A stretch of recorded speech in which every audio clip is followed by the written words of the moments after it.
Je crois que le mouvement il est né aux États-Unis, ce qu'on appelait les community gardens, où effectivement dans les grandes villes américaines. Et puis après au début des années 2000, je crois que le mouvement s'est développé en France.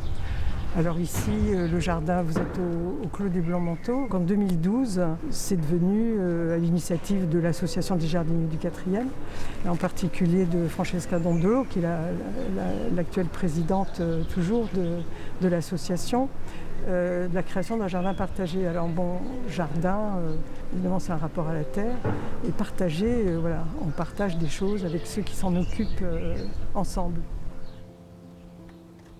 Alors là, vous êtes au Jardin des Rosiers, Joseph Mignoret. Ça avait été inauguré donc en 2014.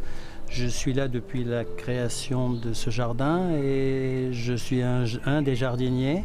Je crois qu'il y a une volonté dans toutes les cités de créer des parcours nature. Ces jardins contribuent à ces parcours, beaucoup à l'initiative de la mairie locale, associée à certaines personnes qui étaient vertes, dans le sens où le souhait c'était de végétaliser un peu plus les centres urbains et plus particulièrement Paris Centre.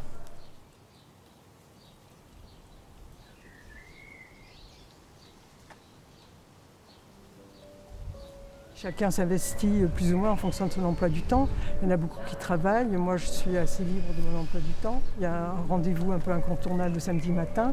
On essaie de se retrouver. Généralement, quand on vient de la province, on a touché à la terre et c'est un plaisir encore plus admiré et souhaité de pouvoir toucher à la terre dans la grande ville qui est Paris. On se concentre sur ce qu'on fait ensemble.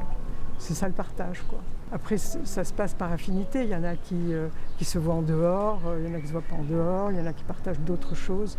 C'est vraiment très variable, quoi. On partage vraiment bien tous ces mêmes plaisirs. Et donc, c'est un cadre social non négligeable d'échange. Et puis, les nouveaux venus qui viennent, ce sont souvent de bouche à oreille. Ce sont des gens qui habitent le quartier. Et puis qui, découvrant les lieux, souhaitent y participer, y adhérer librement. Il n'y a aucune contrainte. J'habite le quartier depuis longtemps, mais c'est vrai que je n'exerçais pas mon activité exactement dans le quartier.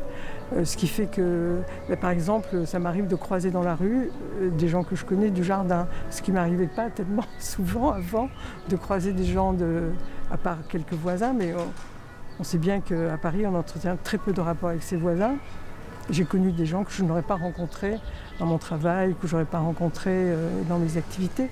On forme un petit groupe bien dynamique, qui partageons des mêmes idéaux. Une majorité d'entre eux sont des gens qui sont retraités quand même, parce que les actifs viennent quand même moins que ceux qui peuvent se permettre de venir.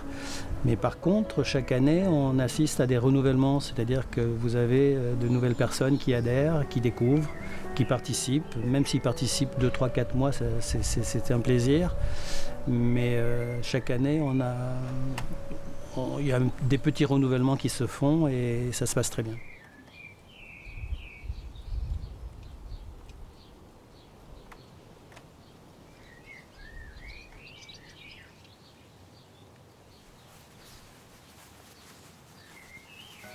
On a des activités, donc, comme je vous le disais, avec les écoles.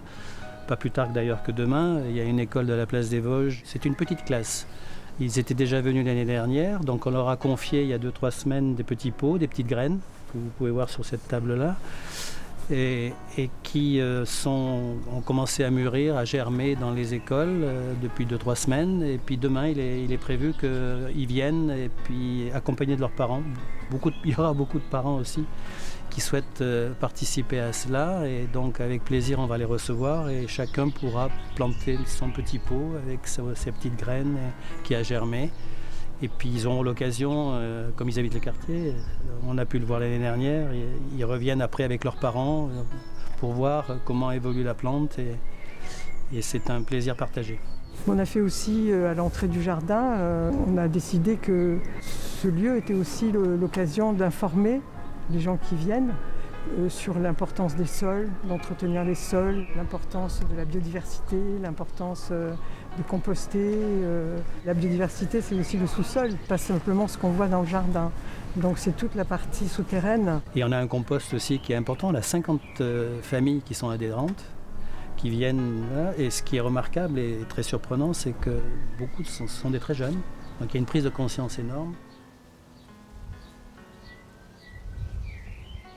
Alors, ce qui nous concerne, le Covid, bien évidemment, a eu un impact. Nous étions les seuls autorisés à pouvoir rentrer dans le jardin, de manière à nous préoccuper de l'état de notre jardin qui nécessitait d'être arrosé et qui nécessitait d'être suivi au niveau de ce que nous avions planté. Donc, oui, ça a été pénalisant. Mais en même temps, on était tellement contents de pouvoir sortir et d'aller au jardin, chose que ne pouvait pas faire un grand nombre de personnes. Et c'était extraordinaire, le jardin était fleuri, c'est-à-dire qu'on n'avait pas été là pendant 2 mois et le jardin n'avait jamais été aussi beau. Alors le mois d'avril avait été exceptionnel, le printemps avait été absolument magnifique et le jardin était d'une beauté, c'était une leçon d'humilité pour nous jardiniers parce que pendant 2 mois on n'avait pas été là et c'était magnifique.